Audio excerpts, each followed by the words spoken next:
घुमरी घुमरी पिरिया आवेली घुमरी घुमरी पिरिया आवेली हो सासू कवन कोठरिया हमके देबुन ओ सासू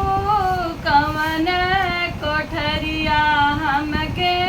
देबुन हो सासू जे बोलही के बाणी ना नदिया उठी बोले ना नदिया उठी बोलेली हो माई बड़े गरीब के बिटिया भूसौला घरवा दे देबू हो माई बड़े गरीब के बिटिया भूसौला घरवा दे देबू हो दुहर से आवेला ससुर तड़पी तड़पी बोले हो